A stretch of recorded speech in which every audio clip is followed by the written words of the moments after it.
Halo sahabat Mirai Aset, kembali lagi di KBSA. Di episode Kamu Beli Saham Apa, kita akan membahas pergerakan market seminggu ini dan juga kita akan memilihkan bahasan news-news yang terpilih dan patut untuk kita fokuskan ke depannya. Telah hadir bersama saya Bapak Roger selaku Head of Investment Information Mirai Aset Sekuritas Indonesia. Halo Pak Roger. Apa kabar Alia? Baik Pak, bagaimana nih perkembangan IHSG seminggu ini? Agak sumringah nih, saya akhirnya senang juga nih indeks akhirnya bisa tembus ke 5.300. Jadi di awal minggu, kita indeks masih 5128 posisinya. Kemudian tutup hari ini itu di posisi 5.335, naik 4% dalam satu minggu, Alia. Oke, mungkin bisa kita bahas nih Pak secara lebih detail, apa sih yang menggerakkan market hingga cerah ceria seperti ini? Nah, minggu ini kita sangat terpengaruh oleh global market. Yang pertama, election, pemilihan presiden di United States Amerika ya. Tanggal 3 November atau di Indonesianya tanggal 4 November antara Joe Biden dari Demokrat dan petahana Donald Trump dari Republik. Nah, bagi sebagian pendapat analis maupun ekonom, mereka lebih prefer kalau Joe Biden menang di pemilu kali ini karena Joe Biden lebih disukai dari Trump diantaranya karena satu bisa meminimalisir ketidakpastian ekonomi dibanding Trump. Kemudian juga proteksionisme yang dilakukan Trump kemungkinan besar akan lebih moderat di tangan Biden. Nah, sampai saat ini perhitungan hampir selesai dan Joe Biden masih unggul dibanding Trump gitu. Kemudian yang kedua dari perkembangan COVID sendiri, di beberapa negara Eropa melakukan lockdown kembali, diantaranya Prancis, Italia, dan Jerman. Dan kita tahu bahwa di Eropa infeksi COVID itu sudah mencapai 10 juta dan tentu saja lockdown ini bisa mempengaruhi ekonomi global ke depannya. Dan yang ketiga, ISM kemarin juga merilis data PMI manufaktur Amerika yang mencapai rekor di 59,3 nih, ekspansif deh. Dibanding dengan September 55,4 dan angka ini 59,3 ini tertinggi sejak Agustus tahun 2018. Oke, baik. Berarti memang dari Amerika sendiri banyak berita positif ya. Iya. Bagaimana dengan perkembangan news di market domestik nih, Pak? Di market domestik kita juga punya banyak news, diantaranya data ekonomi kemarin awal November. Itu data PMI manufaktur Indonesia masih tercatat di bawah 50, artinya kita masih kontraksi di 47,8 tepatnya untuk manufaktur bulan Oktober. Dibandingkan dengan bulan September 47,2, sedikit ada perbaikan di Oktober. Dan mungkin karena efek pandemi kita masih bisa memaknai wajar angka dari 47,8 gitu ya. Kemudian dari data GDP, Indonesia sudah dipastikan mengalami resesi karena pertumbuhan negatif 2 kuartal berurutan. Yang pertama di kuartal 2 kita kontraksi 5,32%, kemudian di Q3 kita minus 3,49%, walaupun secara kuartal kita membaik. Nah, dari beberapa faktor dalam GDP sendiri, belanja pemerintah aja yang tumbuh positif sebesar 9,76%. Selebihnya private consumption itu minus 4,0%, kemudian investasi juga minus 6,48%, ekspor turun 10,8% dan impor cukup bagus yaitu turun 21,8%. Nah, Indonesia sendiri juga kemarin merilis inflasi itu 1,44% year on year di bulan Oktober.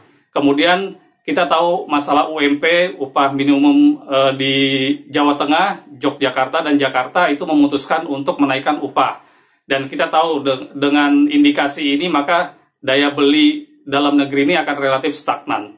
Kemudian data lainnya itu yang mempengaruhi market di domestik itu pengesahan Omnibus Law oleh Bapak Presiden Jokowi itu tentu saja akan berefek ke ekonomi kita dalam jangka menengah maupun jangka panjang karena memang tujuan dari Omnibus Law itu sendiri untuk membuka investasi asing dan membuka lapangan kerja untuk masyarakat Indonesia.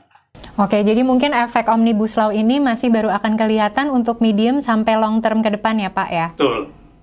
Nah, kita lihat sendiri nih akhir-akhir ini banyak emiten rajin melakukan aksi korporasi. Mungkin bisa diinformasikan terkait korporasi tersebut?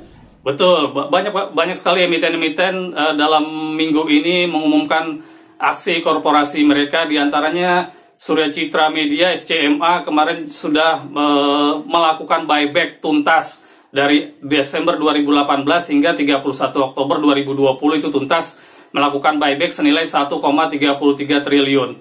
Kemudian PT Mega Corpora perusahaan milik pengusaha Khairul Tanjung itu mengakuisisi Bank Harda Internasional. Itu 73,7%, BBHI kodenya, Bank Harda Internasional. Kemudian Penin Bank Syariah juga kemarin saham Rp50 ini sempat naik hingga Rp80 lebih. Itu terkait dengan right issue agenda itu yang akan dilaksanakan hari ini KUM 6 November dengan harga exercise itu di Rp100. Kemudian juga Citra Marga CMNP akan melakukan right issue di 9 November itu dengan harga exercise Rp770. Kemudian aksi korporasi lainnya yaitu dari grup Haritanu yaitu MNC Investama Behit. Itu akan melakukan buyback senilai 675 miliar. Kemudian dari grup Prayogo Pangestu itu juga BRPT, Barito Pasifik juga akan melakukan buyback senilai 1 triliun yang akan dilaksanakan sampai Desember 2020. Dan terakhir yang terbaru juga Matahari Department Store LPPF itu akan membeli sebagian saham dari Bank Nasional Nobu atau kodenya Nobu pada harga 755 atau senilai 549 miliar. Oke, selain aksi korporasi, bagaimana perkembangan rilis data laporan keuangan emiten terkait kuartal 3 kemarin ini, Pak? Masih banyak nih yang baru mengeluarkan secara resmi. Betul. Masih ada susulan-susulan lagi laporan kuartal 3 yang baru rilis. Dan saya mencatat ada beberapa yang direspon positif oleh investor di bursa saham. Itu diantaranya ERA. Kemarin merilis laporan keuangan minggu ini dengan kenaikan laba year on year 78,2% dengan Q on Q-nya 1.594%. Kemudian yang direspon positif juga oleh investor yaitu PTSN, itu laba naik 121% year on year. Kemudian juga ada Wismilak, WIM juga labanya naik cukup signifikan dari 15 miliar tahun lalu, tahun ini mencetak laba 108 miliar atau kenaikan 605%. Kemudian dari saham BUMN, Semen Indonesia juga mencatat laba naik 18,9%. Respon positif kemarin saham Semen Indonesia juga naik cukup signifikan. Kemudian disusul saham Telkom masih membukukan kenaikan laba positif itu naik 1,3% year on year dan 11,0% Q on Q. Dan saham telekomunikasi lainnya itu XL Axiata itu juga mencatat kenaikan laba 317% year on year dan 50,3% Q on Q. Saham-saham lainnya juga merilis laporan keuangan seperti Adaro, kemudian BSD, Penin Bank, BPD Jawa Timur, kemudian Surya Citra Media, SCMA, Kalbe Pharma, Java, Tower itu juga merilis laporan keuangan, namun investor nggak terlalu antusias untuk menaikkan saham-saham tersebut, Alia. Nah, salah satu berita yang hadir di minggu ini adalah di tengah pandemi COVID-19 ini, Amerika memberikan perpanjangan untuk stimulus fasilitas GSP. Mungkin bisa diinfokan terkait stimulus ini, saham-saham mana yang bisa menikmati fasilitas GSP ini, Pak? GSP ini sebetulnya fasilitas perdagangan berupa pembebasan tarif bea masuk. Kerjasama ini sebetulnya sudah dilakukan sejak tahun 1974 ke beberapa negara berkembang dan Indonesia mendapat kemudahan ini pada tahun 1980. Nah, pemerintah Amerika Serikat sendiri baru saja memperpanjang GSP ini pada tanggal 30 Oktober kemarin dan tentu saja hal ini berimbas positif ya karena sangat jarang sekali Amerika bisa memperpanjang GSP ke negara-negara berkembang karena kemarin kita tahu India dan Turki 2019 mereka tidak diperpanjang lagi fasilitas GSP mereka. Nah, di GSP ini sebetulnya kebanyakan produk-produk setengah jadi yang bisa dimanfaatkan Indonesia untuk diekspor ke Amerika gitu ya. Dan Indonesia sendiri lebih banyak mengekspor consumer good, barang konsumsi dan juga barang-barang mentah ke Amerika. Dan kita tahu bahwa banyak produk-produk yang bisa diekspor ke Amerika sebagai bahan setengah jadi itu seperti komponen elektronik, permesinan, kemudian kendaraan, kemudian industri bahan kimia, panel kayu, kemudian tembakau juga menjadi sasaran pemerintah Indonesia untuk bisa mengekspor. Dan kita tahu bahwa ini menguntungkan beberapa emiten, salah satunya kemarin yang sangat naiknya signifikan adalah Wood, Integra Cabinet itu ya, eksportir panel kayu. Dengan peningkatan IHSG yang cukup signifikan terjadi di minggu ini, bagaimana nih Pak kondisi foreign inflow dan outflow di IHSG? Saya cukup surprise ya di minggu ini karena beberapa minggu terakhir kan asing selalu net sell di IHSG kita gitu, dan minggu ini mereka melakukan net buy 770 miliar, dan uniknya mereka melakukannya 3 hari terakhir nih. Setelah Pilpres dimulai itu mereka langsung melakukan aksi buy di bursa saham Indonesia. Dan teranyar baru hari ini mereka tadi melakukan pembelian itu di hari Jumat ini 827 miliar. Dan saham-saham yang menjadi foreign buy itu Bank BCA, Bank Sentral Asia itu 1,0 triliun. Kemudian Bank BRI, Bank Rakyat Indonesia itu 438 miliar. Ada juga Astra International itu 293 miliar. Kemudian Merdeka Cooper itu 105 miliar. Dan Roti Nippon Indosari itu 92 miliar.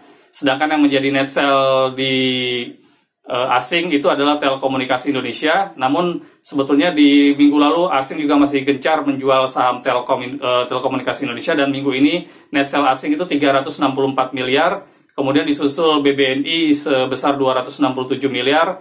Ada Tower, Sarana Menara Nusantara juga menjadi net sell 120 miliar. Ada Waskita Karya 118 miliar dan Bank Mandiri 101 miliar. Adapun efek pemilihan presiden di Amerika dengan kemenangan sementara Joe Biden itu memberikan sentimen positif untuk market Indonesia, dan investor asing rupanya malah berburu di saham-saham big cap ya seperti BCA, Astra, dan BRI. Kemudian saham Merdeka Cooper sendiri terkait dengan harga emas yang minggu lalu bertengger di 1.900, sekarang udah bertengger di 1940 US dollar per ounce. Nah, bagaimana dengan saham-saham pilihan sahabat Mirae Asset nih Pak? Oke, Mirae Asset, Sekuritas Indonesia net buy itu di beberapa saham yang juga menjadi net sell-nya asing gitu ya. Seperti Sarana Menara Nusantara, Tower, itu di net buy oleh investor Mirae Asset sebesar 30 miliar.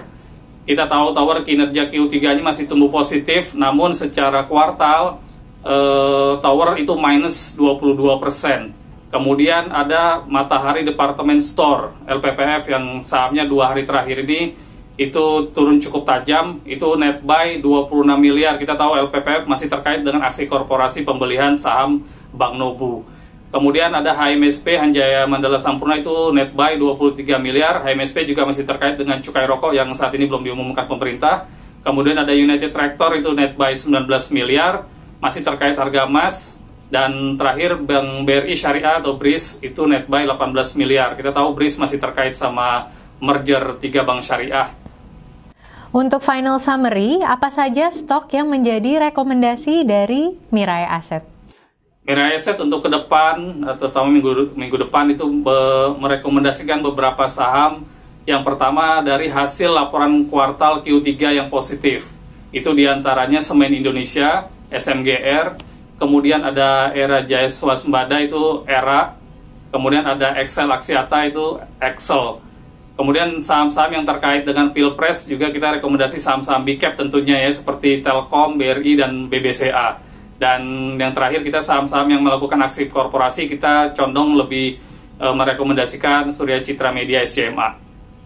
Baik, terima kasih banyak Pak Roger atas insight dan information-nya terkait pergerakan market seminggu ini. Dan semoga stok rekomendasi dari tim Mirae Asset dapat membantu sahabat Mirae Asset untuk tetap cuan di tengah pandemi COVID-19 ini. Sampai jumpa di episode Kamu Beli Saham Apa selanjutnya. Happy cuan!